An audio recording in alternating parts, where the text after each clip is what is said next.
are watching Kashif Times.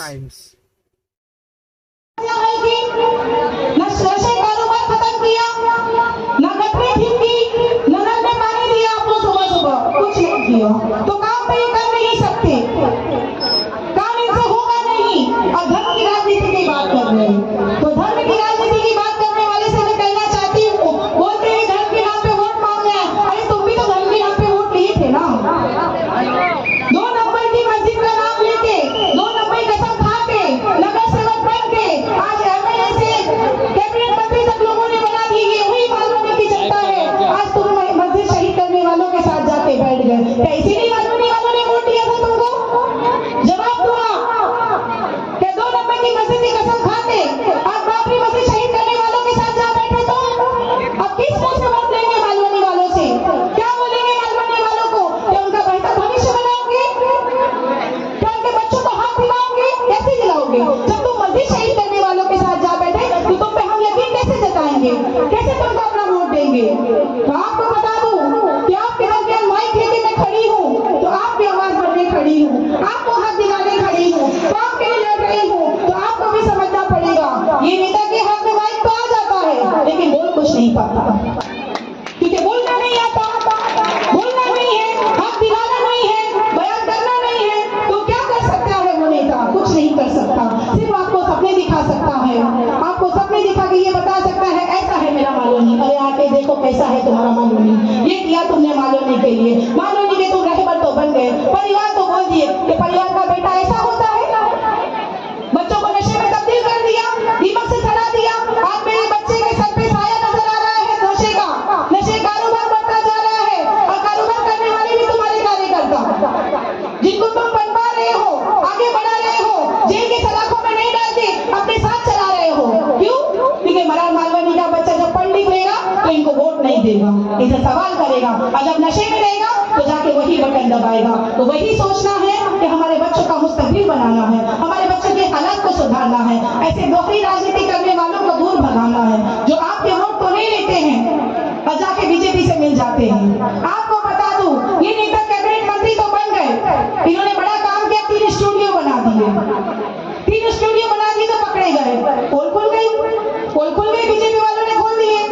तो आप BJP वालों के लिए मुंह नहीं खोल रहे, क्योंकि इनको मालूम है इन पे ईडी बैठ जाएगी, क्योंकि उन्होंने ऐसे गलत काम किए हैं आपके वोट लेकर, इन पे सीबीआई बैठ जाएगी, इसीलिए ये बोलना नहीं चाहते।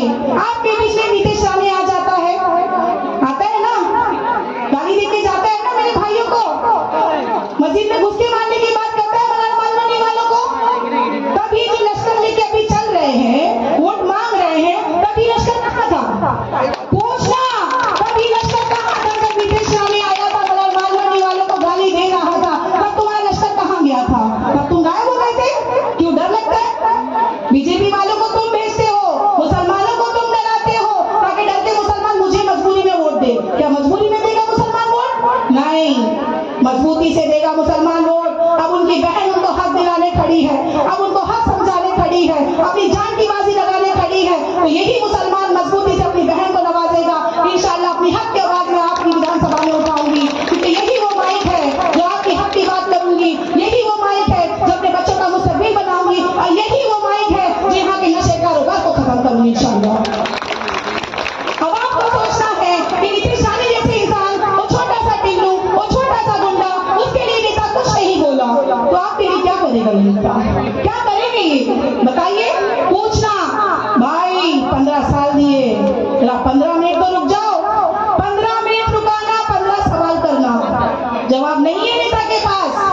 ऐसी ऐसी जगह मंच लगा रहे हैं जहाँ पे कौन उनसे सवाल ना पूछ सके, जहाँ जनता उनसे कुछ पूछ ना सके, बस आ रहे हैं, रोड शो कर रहे हैं, टाटा बाय बाय करके चले जा रहे हैं। कैसे इंसान को जिताओगे कि बार बार वही जिंदगी जीना है आपको? आज मस्जिदों की बातें तो तुम खामोश हो गए, नीतीश राणे ने गुंडागर्दी किया, तुम खामोश हो गए। रामनवमी में हजरत अली मस्जिद के पास जबरदस्ती दंगा किया गया, उस पे आरएसएस के गुंडे थे, उन गुंडों ने पत्थर खुद ही मारे मूर्ति पर, और हमारे बच्चों पे, 300 बच्चों पे गलत व्यापार हुआ। तभी नेता क्यों खामोश था? क्यों डर है क्या? ईडी सताएगी, सीबीआई बैठ जाएगी, अब भी मुंह नहीं खोलोगे तो कब बोलोगे? ये मेरे मालवनी की आंखें, ये मेरे लोगों की आंखें तरस रही थी कि कोई नेता आएगा, कोई तो कुछ बोलेगा।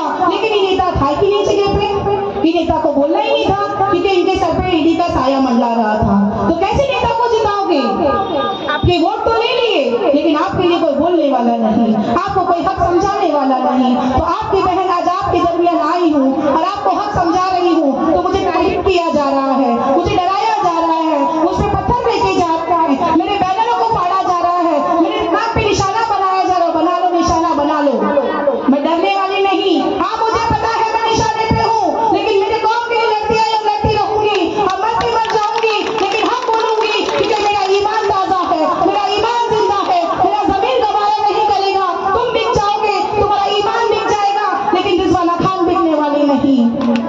आपको बता दूं, ये कहते हैं कि रिजवाना खान बैठ जाएगी, 4 तारीख से यही चल रहा था, अभी विड्रॉल कर लेगी। अरे डर गए डराने वाले, मर गए मारने वाले, शेरनी हो शेरनी, जिगर लगती है औलाद का, डरने वाली नहीं। 2 मर्दों के बीच में एक औरत आई है, आओ सामना करो, सच्चाई का सामना करो। जब मेरे मस्जिद की बात आई तब तुम खामोश थे, और जब नीतीश शादी की बात आई तब भी तुम खामोश थे, और जब मेरी नबी की बात आई तब भी तुम खामोश थे। किसको वोट दे रहे, कैसे दे रहे हैं वोट? अरे जो नबी का नहीं वो हमारा नहीं। अरे हम सब कुछ बर्दाश्त कर लेंगे, सब जुल्म सह लेंगे, लेकिन नबी के ऊपर कुछ भी बर्दाश्त नहीं करेंगे। हम अपनी जान की बाजी भी लगा देंगे, लेकिन हमारे नबी के लिए अगर कोई बोलेगा तो बर्दाश्त नहीं करेंगे। कि मेरे संविधान ने हक दिया है तो मैं डरने और घबराने वाली नहीं। जब कोई नबी के लिए बोलेगा तो ऐसे 10 रामगिरी को गिरफ्तार कराने का तुम्हारी बहन रिजवाना खान करेगी, क्योंकि जो नबी का नहीं वो हमारा नहीं। अरे मोहब्बत है हमारा नबी, शान है हमारी नबी, हमारी जान है हमारा नबी। जब हम कब्र में जाएंगे तो हमसे 3 सवाल होंगे, 3 सवाल होंगे ना, सभी बोलिए होंगे कि नहीं? मन दीनों का, मन रब्बों का, मन नबियों का।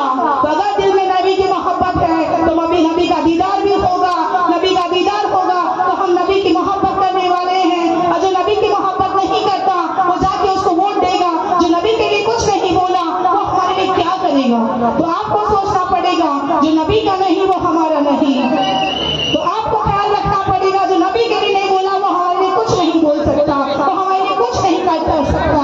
उसको घर का रास्ता दिखाना है, अब मेरे बाल-बच्चे को उठना है और सच्चाई बताना है, क्योंकि जो हमारे हालात नहीं सुधार सका, जो हमारे नबी के लिए नहीं बोल सका, जो हमारी मस्जिद के लिए नहीं बोल सका, वो हमारा कैसा हो सकता है? मैं बताऊंगी, एक चीज बताऊंगी। कल 17 तारीख है, कल मेरी बड़ी सभा है जमजम पे, उधर एक पेपर दिखाऊंगी, क्योंकि मैं सच बोलने वाली हूँ। कहाँ कहाँ मैंने कैसे कैसे प्रोटेस्ट की, कैसे मेरी कौम की आवाज उठाई, वो एक चीज आप लोगों को पेपर के साथ बताऊंगी, क्योंकि मैं झूठ की बुनियाद पे नहीं, मैं सच की बुनियाद पे आपके सामने खड़ी हूँ।